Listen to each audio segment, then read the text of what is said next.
ज़िंदगी ऐसे नहीं गिनी जाती। ज़िंदगी गिनी जाती है कि मेरा कितना समय सार्थक काम में गया। बस उतने ही समय आप जिए, बाकी समय तो बेहोशी का था, वो मरने जैसी ही दशा थी। कुछ लोग होते हैं जो एक दिन से एक हफ्ता, एक महीना निकाल लेते हैं। तो अगर ऐसे देखो तो उनकी ज़िंदगी फिर 70, 80, 100 साल की नहीं होती, वो एक ज़िंदगी में 1000 साल जी जाते हैं। हम अपने आप को धोखे में भी खूब रख लेते हैं। हम बोलते हैं 3 घंटे काम करा, वो 20 मिनट लायक ही काम है।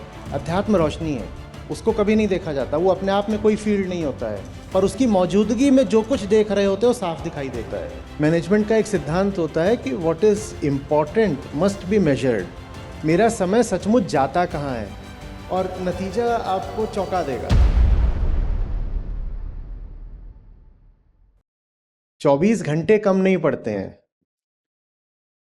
समय तब कम पड़ता है जब समय बहुत सारी बिल्कुल बेकार की चीज़ों में जा रहा हो। अब मैं ये करूं कि मैं अपना बहुत सारा समय तो बिल्कुल फिजूल कामों में लगाता रहूं, तो उस कारण मेरे पास समय बचा ही कितना, बहुत थोड़ा सा। और मैं कहूं कि अब ये थोड़ा सा समय मुझे बताइए कि मैं प्रायोरिटाइज कैसे करूं, तो ये तो सवाल ही थोड़ा गड़बड़ हो गया ना। पहली प्रायोरिटी तो ये होनी चाहिए थी कि जो समय व्यर्थ जा रहा है, फिजूल जा रहा है, उसको बर्बाद नहीं होने देना है। और अगर वो पहली प्रायोरिटी आप पूरी कर लें तो फिर आप पाओगे कि इस 24 घंटे में बहुत सारे अच्छे सकारात्मक कामों के लिए, सार्थक चीज़ों के लिए आपके पास वक्त की कोई कमी नहीं है।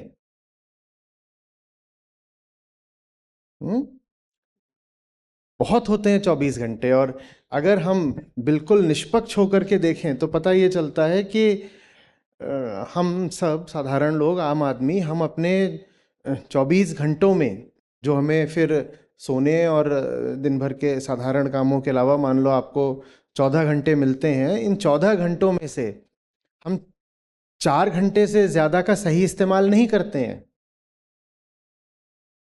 बाकी समय व्यर्थ ही जाता है, और वो आपको तब तक पता नहीं चलेगा जब तक आप उसको साफ साफ नापोगे नहीं। मैनेजमेंट का एक सिद्धांत होता है कि what is important must be measured, and if something is not being measured then it is not important at all. आप अगर अपने वक्त को कीमती मानते हो ना, तो उसको साफ साफ मेजर करना सीखो, आंकड़ों में, न्यूमेरिकली। मेरा समय सचमुच जाता कहाँ है, और नतीजा आपको चौंका देगा। आप पाओगे कि जो 14 घंटे दिन में हमें मिलते हैं कि भाई अब इसमें काम करो, खाने पीने, सोने, नहाने धोने के अलावा 14 घंटे तो मिल जाते होंगे ना। तो ये जो 14 घंटे मिलते हैं, इस 14 घंटे में आप पाओगे कि 4 घंटे, 5 घंटे इतने ही निकल रहे हैं जिनका कोई सार्थक सदुपयोग हो रहा है। बाकी सारा समय कहीं गॉसिप में जा रहा है, कहीं बैठे बैठे फालतू सोचने में जा रहा है, कहीं स्क्रॉलिंग में जा रहा है। तो सवाल ही फिर दूसरा पूछना चाहिए ना। मैं सवाल हमें ये नहीं पूछना चाहिए कि मेरे पास तो 4 ही घंटे हैं, मैं इस 4 घंटे में लेक्चर्स भी कैसे अटेंड करूं, स्पोर्ट्स भी कैसे करूं, सोसाइटीज़ का काम भी कैसे करूं, और अपनी रीडिंग भी कैसे करूं, और ये कैसे करूं, और सोशलाइज कैसे करूं। हम सवाल ये पूछ रहे हैं। क्या सवाल ये नहीं होना चाहिए कि मेरे पास सिर्फ 4 ही घंटे क्यों हैं? क्या सवाल ये नहीं होना चाहिए कि मेरा समय वाकई बर्बाद कहाँ हो रहा है? और वो आपको मैं कह रहा हूं तब तक नहीं पता चलेगा जब तक आप उसको लिखोगे नहीं, नापोगे नहीं, मेजर नहीं करोगे। नहीं तो सबको ये लगता रहता है कि मैंने तो काम का सही उपयोग किया। इसी तरीके से एक और सिद्धांत होता है, work expands itself according to the time available. कोई काम है आपने 3 घंटे में करा, आपको लगेगा देखा 3 घंटे तो मेरे लग गए ना इस काम में, माने ये इन 3 घंटों का सही इस्तेमाल हो गया। हकीकत यह है कि वो काम शायद 20 मिनट में भी निपट सकता था, और अगर आपके पास 20 मिनट ही होते तो आप पाते कि 20 मिनट में निपट भी गया है। ऐसा किस किसने अनुभव करा है? मैंने तो खूब करा है। तो हम अपने आप को धोखे में भी खूब रख लेते हैं। हम बोलते हैं 3 घंटे काम करा, और वो काम है सचमुच कितना बड़ा, वो 20 मिनट लायक ही काम है। तो इसलिए मैं कह रहा हूं कि जब हम थोड़ा निर्मम होके, रुथलेसली अपने समय के व्यय को, एक्सपेंडिचर को नापते हैं, तब हमें पता चलता है कि जिसको मैं कह रहा हूं कि 14 घंटे का दिन था मेरा, वो 14 घंटे का नहीं था साहब, वो 4 घंटे का ही था। और ये भी हो सकता है कि मैं बहुत उदार होके 4 घंटे बोल रहा हूं, कई लोगों का दिन आधे घंटे का होता है। 13.5 घंटे उन्होंने बर्बाद करे होते हैं। और एक बात और समझिएगा, जितना ज्यादा आप समय बर्बाद करते हो ना, वो बर्बादी बस एक दिन की आदत नहीं रहती, वो आदत आगे तक जाती है। आज अगर आपने दिन ऐसा जिया जिसमें 14 में से 10 घंटे खराब किए, और फिर कल वैसा ही जिया जिसमें 8, 10, 12 घंटे खराब करे 14 में से, हफ्ते भर आपने ऐसा कर लिया, हफ्ते के बाद आप सुधरना चाहेंगे, आसान नहीं होगा। क्योंकि क्या बन गई है अब? आदत बन गई है। और जब आदत बन जाती है ना, तो हम भीतर से बड़े चतुर चालाक होते हैं। हम कभी ये नहीं कहते कि मैं तो समय बर्बाद करने वाला प्राणी हूं। हम कहते हैं इन कामों में तो समय लगता ही इतना है। हम जिस ढर्रे पर चल रहे होते हैं, जो हमारा टाइम को खर्च करने का, टाइम को स्पेंड करने का पैटर्न बन गया होता है, हम उसके पक्ष में कुछ तर्क निकाल लेते हैं। कुछ तर्क निकाल लेते हैं, कहते हैं नहीं इसमें तो इतना समय लगता ही है ना, नहीं अभी मन नहीं कर रहा, नहीं मैं क्या करूं, नहीं एक बंदा कितने काम कर सकता है, मेरे साथ वाले भी तो इतना कम काम ही करते हैं ना, तो मैं क्यों करूं। कई तरह के आप भीतर से आर्ग्यूमेंट्स, तर्क निकाल लोगे, अगर आपकी आदत बन गई है समय खराब करने की। और बहुत सारी चीजें होती हैं दुनिया में चौंकाने वाली। एक बड़ी चौंकाने वाली चीज ये होती है कि आप एक दिन से कितनी कीमत, कितना मूल्य, कितना रस, कितनी वैल्यू निकाल सकते हो।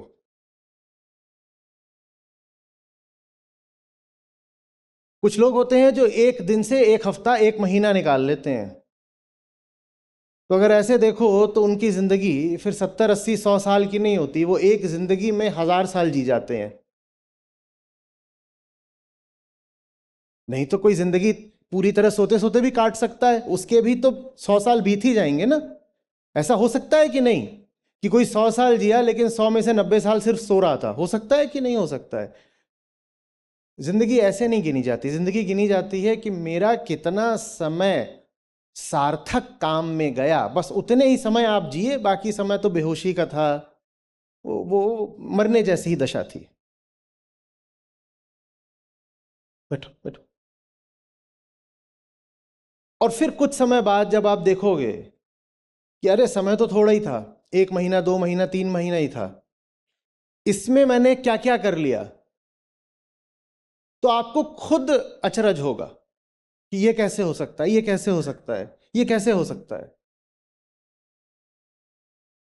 ये तो होता नहीं है, मैंने किसी को करते नहीं देखा। इतने कम समय मैंने इतने काम कैसे कर लिए। आप एक बहुत अच्छे इंस्टीट्यूशन के सब छात्र हो, मैं भी एक अच्छे संस्थान से पढ़ पाया, तो मैंने बहुत कुछ वहाँ ऐसा था जो जो बहुत प्रेरणास्पद था। हम्म। मैं देखता था जो टॉप रैंकर्स होते हैं ना आईआईटी जेईई में, तो वो कंप्यूटर साइंस लेते हैं यूजुअली, तब भी ऐसा होता था, अभी भी वैसा ही हो रहा है। तो पूरा इंस्टीट्यूट ही उनकी ओर ऐसे देखता है कि क्योंकि सबने यही चाहा होता है कि हमारी भी टॉप 100 में रैंक आए, बात ही तो है नहीं। तो सब उनको देखते हैं, ये कौन है, जो चीज़ मुझे चाहिए थी इसको मिल गई है, टॉप 100 में रैंक ले आया। और मैंने ये देखा था कि बहुत सारे ऐसे जिनकी आईआईटी जेईई में रैंक भी अच्छी थी, अंदर आने के बाद उनकी सीजीपीए भी अच्छी थी, कि यही नहीं बस कि एंट्रेंस के लिए पढ़ के अंदर आ गए, अब अंदर कुछ नहीं करते, रैंक भी अच्छी थी, अंदर आके सीजीपीए भी अच्छी थी, माने पढ़ने में समय तो लगाते होंगे। वो थे जो तमाम तरह के को करिकुलर्स में सबसे आगे थे। और ऐसे भी थे जो बस किसी तरीके से धक्का खा खा के तीसरे चौथे अटेम्प्ट में आईआईटी में घुसे थे, और घुसने के बाद उनकी सीजीपीए भी बुरी थी, और वो किसी क्लब में किसी तरह की कोई एक्टिविटी नहीं करते थे। जहाँ तक अपने आप को निर्मित करने की बात है, व्यक्तित्व के तौर पर, इंसान के तौर पर, वो जैसे भीतर घुसे थे ठीक वैसे ही बाहर भी निकल गए। अब मुझे बताइए ऐसा कैसे हो गया कि एक इंसान है, छात्र है, उसके पास पढ़ने के लिए भी बहुत समय निकल आता है, वो खेलों में भी आगे है, वो ड्रामेटिक्स में भी आगे है, और कई बार वो मौज मस्ती में भी सबसे आगे है। ये नहीं कि बस वो किताबी कीड़ा बना हुआ है, कहीं बन रहा है, चलो इस बार अब हफ्ते भर का कुछ गैप आ रहा है, चलते हैं ट्रैकिंग करके आएंगे, वो उसमें भी सबसे आगे है। और सबसे ज्यादा, अब छुपा कर क्या बोलूं, जलन तब होती थी जब पता चलता था कि इनके पास अपनी गर्लफ्रेंड को देने के लिए भी टाइम है। वो पढ़ भी रहा है, वो खेल भी रहा है, वो लिख भी रहा है, वो कई बार एडिशनल प्रोजेक्ट्स भी कर रहा है। ये बड़ी बात होती थी ग्रेजुएशन के दिनों में, क्योंकि हमारे बैच में सिर्फ 13 ही लड़कियां थीं। ये भारत का हाल है, 350 का बैच था, उसमें सिर्फ 13 लड़कियां थीं। इसमें इसमें लड़कियों की क्षमता की बात नहीं है, हमारे समाज की बात है, हमारे देश की बात है। 350 में 13, तो गर्लफ्रेंड बनाना बड़े दूर की कौड़ी होती थी। कुछ हैं उनके गर्लफ्रेंड्स भी हैं, वहां भी समय दे पा रहा है, और फिर वापस आता है और अगले दिन लेक्चर में जाता है, लेक्चर में भी वो सब पूरी तैयारी करके गया है। तो समय लाता कहाँ से है तू? कहीं से नहीं लाता। सबके दिन में 24 ही घंटे होते हैं, वो बस अपना समय बर्बाद नहीं करता है। वो रातों में 4-4 घंटे बैठकर अड्डा नहीं मारता है। 4 बैठ गए हैं, कुछ नहीं कर रहे हैं, कुछ भी नहीं कर रहे हैं। क्या कर रहे हैं? इधर उधर की फिजूल बातें हैं, कुछ नहीं, बैठे हुए हैं ऐसे ही। उनमें से बीच में एक सो भी गया है, फिर बैठे हैं 4 घंटे बैठे हो, 3-4 बजे तक जगे हो, तो भूख भी लगाई है, तो फिर अपनी बाइक स्कूटर लेकर के बाहर निकले, हौस खास में पराठे खोज रहे हैं, उसमें और घंटा 1.5 घंटा लगा दिया। फिर वापस लौट करके आए तो अब देखा रे, तो सुबह रोशनी होने लग गई, 5:30 बज गया। बोले यार 1 घंटे में तो अब मेस में ब्रेकफास्ट ही मिलने लगेगा, तो जग ही लेते हैं। तो जग लिए, और रात भर के जगे, और उसके बाद खा भी लिया खूब, तो अब आई मस्त नींद। बोले अब ऐसा करते हैं, आज की जो क्लासेस हैं सारी बंक। ये यहां पर तो किसी के साथ नहीं होता। कितने बैठे हैं जिनसे मिलती जुलती जिनके साथ घटनाएं होती हैं? कोई भी नहीं है। काफी। वक्त ऐसी ही चीज है, वो कब फिसल जाता है पता नहीं चलता। और हम स्ट्रॉ मैनिंग जानते हैं किसको बोलते हैं? Straw Manning. असली समस्या से बचने के लिए एक फिजूल की नकली समस्या खड़ी करना, और उस नकली समस्या से उलझ जाना। स्ट्रॉमैन जानते हो कि नहीं क्या होता है? स्ट्रॉमैन क्या होता है? नकली आदमी। किस चीज का आदमी? स्ट्रॉ का। तो असली जो आपका दुश्मन है वो यहां है, पर आपको डर लगता है उससे उलझने में, उसको चुनौती देने में। तो आप क्या करते हो? आप एक नकली दुश्मन, बिना ताकत का, बिना दम का, घास फूस का स्ट्रॉमैन वहां खड़ा करते हो, और फिर आप उससे उलझ जाते हो, कहते हो ये स्ट्रॉमैन है, इसको परास्त करूंगा। भाई, प्रायोरिटाइजेशन शायद आपकी केंद्रीय समस्या है ही नहीं, क्योंकि प्रायोरिटाइजेशन की बात तब आती है जब आइदर और पैराडाइम हो। आइदर और की बात है ही नहीं, बात एंड की है। एक्स और वाई नहीं है, जिंदगी एक्स एंड वाई है। ये भी करूंगा और वो भी करूंगा, क्यों चूकूं, एक ही जिंदगी है। पर आप एक नकली समस्या खड़ी करके कह रहे हो कि साहब समय की बहुत कमी है, please guide me, how do I choose X over Y. ये स्ट्रॉमैन प्रॉब्लम है, ये नकली समस्या है। असली समस्या उधर खड़ी है, और वो क्या है? और असली समस्या क्या है बोलिए? हम समय बर्बाद करते हैं, इसलिए हमारे पास समय बचता नहीं है। समय बर्बाद कर रहे हैं हम, इसलिए समय बचता नहीं है।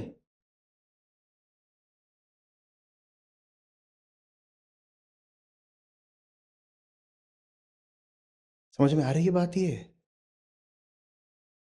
सन 2000 में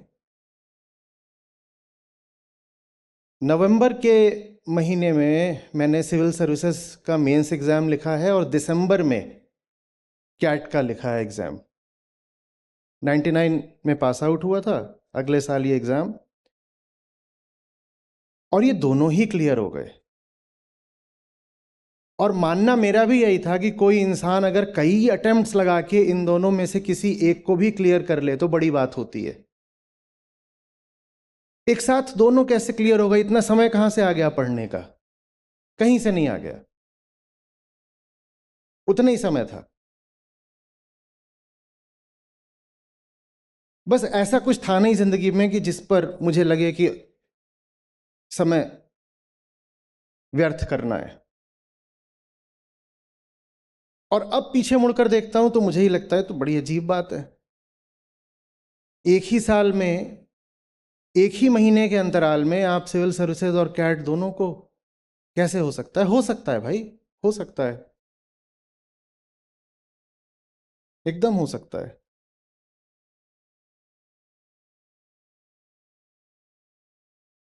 हम्म।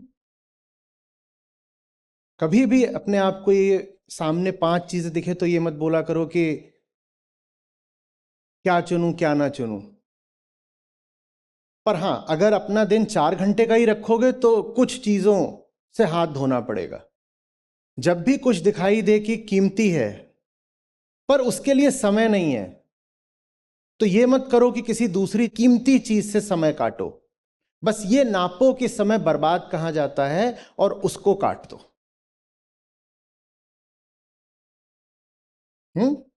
जिंदगी सचमुच गहरी होनी चाहिए, रिच होनी चाहिए। क्यों हम अपने आप को किसी भी बढ़िया बात से वंचित रखें बस ये बोल के कि मेरे पास टाइम नहीं है? मेरे पास है टाइम, मेरे पास एनर्जी भी है। एनर्जी की तो कमी होनी नहीं चाहिए आपकी उम्र में। एक जगह से भाग के आए हो, घुसो ना अब दूसरी चीज में। हाँ, ये करके आए हैं, अब ये करेंगे। हाँ, पूरे दिन इंस्टीट्यूट से थक के आए हैं, कोई बात नहीं, अब जा रहे हैं टेनिस खेलने। ये थोड़ी कि अरे मैं थक गया, मैं 3 घंटे सोऊंगा। कुछ नहीं। बल्कि वापस लौट रहे हो इंस्टीट्यूट से, हॉस्टल तक आओ ही मत ना, रैकेट वगैरह बांध के जाओ कि जैसे ही क्लास ओवर होगी सीधे उधर निकल जाऊंगा। समय जहां जहां भी बच सकता है बचाओ। ये भी फिजूल की बात है कि वहां से पहले लौट के आ रहे हो, फिर मुंह धो रहे हो, फिर कुछ खा रहे हो, फिर बतिया रहे हो, फिर कपड़े बदल रहे हो। क्यों? अरे शूज तो रूम में रखे हैं ना, शूज बांध कर ले जाओ भाई। एक छोटा सा बैग क्यों नहीं रख सकते हो? उसमें शूज भी हैं, चेंज ऑफ क्लोथ्स भी है, वहीं से करके निकल जाऊंगा सीधे। Make the most of the limited time that there is. और मौत कब आ जाए पता तो चलता नहीं। और मौत सिर्फ इसी तरह नहीं आती है कि आदमी गिर गया, लाश हो गया। मौत ऐसे भी आती है कि अब आप में एनर्जी नहीं रही, आपको कोई बीमारी हो गई, या आपके ऊपर इधर उधर की फिजूल जिम्मेदारियां आ गई, आपने अपनी गलती से उठा ली। वो भी एक तरह की मौत ही है, क्योंकि वो अब जीने नहीं देती। जो चीज़ जीने न दे उसको ही मौत बोलते हैं ना। हाँ, अभी बहुत समय है। व्यर्थ के पचड़ों में भी अभी फंसे नहीं हो। कैंपस में एक तरह की सिक्योरिटी है, सुरक्षा है। अधिक से अधिक इस्तेमाल करो इस समय का। जो रीडिंग आप अभी कर लोगे ना, वो जिंदगी भर चलेगी। जैसी हमारी ज़िंदगी होती है हिंदुस्तान में, और जैसा हमारा पारिवारिक माहौल हो जाता है, और जैसी हम नौकरियां ले लेते हैं, बाहर आकर के जिसको आप कहते हो रियल लाइफ, असली ज़िंदगी, उसमें आने के बाद न जाने कितने तरीके के चक्र शुरू हो जाएंगे। और फिर भूल जाओ कि कभी किताबें उठाने वाले हो। रीडिंग होगी ही नहीं। अभी अधिक से अधिक रीडिंग कर लो। अभी कैंपस में हो, दिल्ली में हो, बहुत तरह की स्पोर्टिंग फैसिलिटीज़ अवेलेबल होंगी। यहाँ से बाहर निकल गए, कौन जाने कि स्विमिंग पूल कितनी आसानी से एक्सेसिबल होगा। हम्म। भारत में तो गली क्रिकेट चलता है। सड़क पे आ जाओ, ईंटें रख दो, हम्म, वो किरमिच की बॉल ले लो और एक बैट ले लो, खेलना शुरू कर दो। कौन जाने स्क्वॉश कोर्ट अवेलेबल होगा कि नहीं होगा। और अवेलेबल होगा भी तो फिर कहते हो कि अरे बूढ़ी घोड़ी लाल लगाम। कई लोग तो 28 के होके ही अपने आप को बूढ़ा मानने लगते हैं। वो कहते हैं अब हमारी थोड़ी उम्र है कि बिल्कुल स्क्रैच से, बिल्कुल शुरुआत से कोई नया स्पोर्ट सीखना शुरू करें। अभी कर लो सब कुछ, कम से कम शुरुआत अभी कर लो। अभी तुम्हारे पास लाइब्रेरी भी होगी। ये सोसाइटीज़ की बात कर रहे थे, कल्चरल सोसाइटीज़, उनकी बात कर रहे थे। लाइब्रेरीज होंगी, स्पोर्टिंग फैसिलिटीज़ हैं, सोसाइटीज़ हैं, इन सब का अधिक से अधिक इस्तेमाल कर लो, इंसान दूसरे हो जाओगे।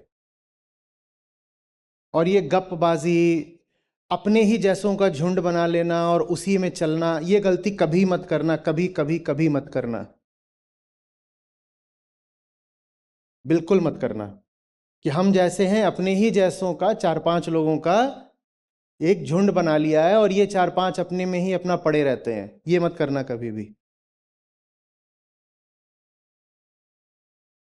मेरी टीम में एक सदस्य हैं, वो एक आईआईटी से हैं। तो 2 साल पहले उनकी आईआईटी ने इनवाइट किया कि आइए हमारे यहाँ बोलिए, तो मैं गया, तो वो उन्हीं का अल्मा मेटर है, तो मैं उनको लेके ही गया, वो जाएंगे ही, तो वो भी गए। सब हो गया, बहुत अच्छा हो गया।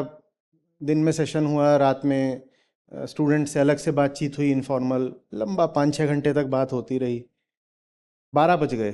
12 बज गए, ये सज्जन कहीं दिखाई नहीं दे रहे, जो टीम में हैं और उसी आईआईटी के पास आउट हैं कई साल पहले के। तो इनको फ़ोन ऑन किया गया, फ़ोन भी नहीं उठा रहे, ढूंढा गया, तो ये जिम में मिले।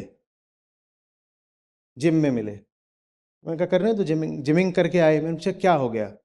बोले कैंपस का जिम देखना चाहता था। मैंने पूछा देखना चाहता था माने? बोले यहाँ 4 साल रहा, मैंने जिम देखा ही नहीं।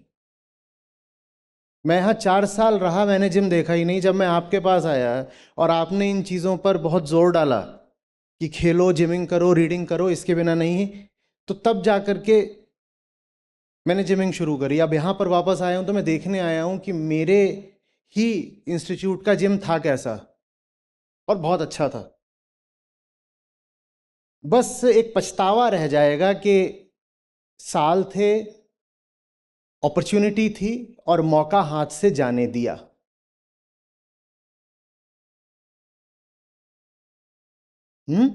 और हम मौका हाथ से जाने देते हैं।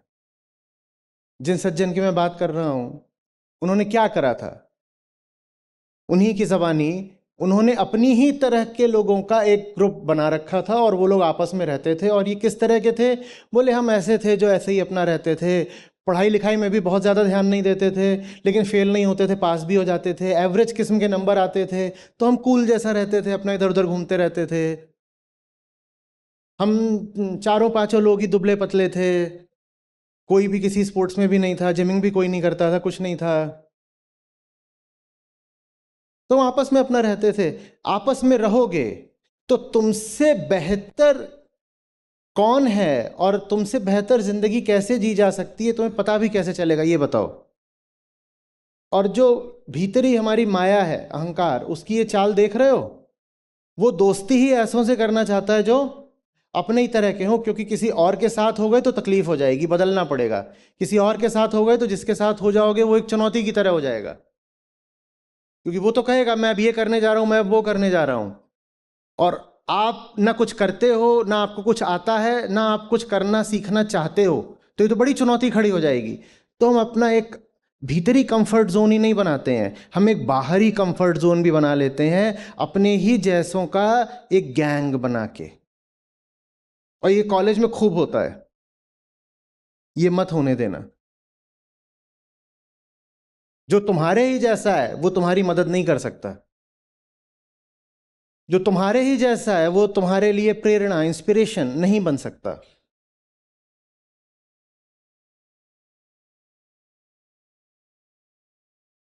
एक आध आखिरी बात और, जब कोई बात बहुत जरूरी लग रही हो ना, और उसमें बहुत समय जा रहा हो, होता है ना, और हमारी उम्र में न जाने कितनी बातें हमको बहुत जरूरी लगने लग जाती हैं, बहुत आवश्यक। अरे ये तो बहुत इंपॉर्टेंट बात है, तो बस एक चीज पूछना है अपने आप से, आज से 2 साल बाद इस बात का कितना महत्व रह जाएगा? आज से 2 साल बाद ये चीज अभी इतनी जरूरी लग रही है कि जहन पर छा गई है, बिल्कुल मन से उतर ही नहीं रही। मैं 4 घंटे से इसी बारे में बात करे जा रहा हूं और 40 घंटे से सोचे जा रहा हूं। अपने आप से पूछो 2 साल बाद वो चीज कितनी जरूरी रहेगी तुम्हारे लिए, और पिछले 2 सालों में ऐसी कितनी चीजें हो चुकी हैं जो हो रही थीं तो बहुत बहुत गहरी गंभीर लगती थीं, और आज उनकी कोई हैसियत नहीं, उनका कोई महत्व नहीं। जो आदमी ये पूछना शुरू कर देता है वो दिन के अपने कई घंटे बचा लेता है, क्योंकि हमारा बहुत सारा समय ऐसी चीज़ों में जाता है जो बिल्कुल एफिमेरल है, क्षणभंगुर। माने अभी लग रहा है बहुत ज़रूरी है, अभी आके वो मेरा सारा समय खा लेगा, और 2 दिन बाद कुछ नहीं। और हाँ, 2 दिन बाद लेकिन 2 दिन बाद क्या होगा? कोई दूसरा वैसा ही मुद्दा खड़ा हो जाएगा, और ऐसे ही दो दिन करके जवानी भी बीत जाती है, जिंदगी भी बीत जाती है, मौत आ जाती है।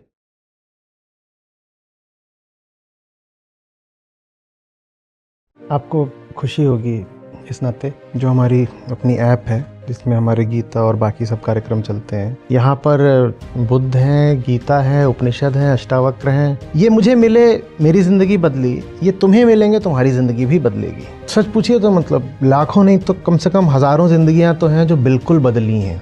2 लाख से अधिक गीता प्रतिभागियों के साथ जुड़े आचार्य प्रशांत ऐप पर पहला महीना बिल्कुल फ्री गीता मिशन का पूरा एक्सेस। ऐप पर आपको मिलेंगे नियमित लाइव सत्र, हर दिन आचार्य प्रशांत के विशेष संवाद, गीता कम्युनिटी का एक्सेस, गीता परीक्षा, चयनित समाचार, ऑडियो बुक्स, कोट्स और भी बहुत कुछ।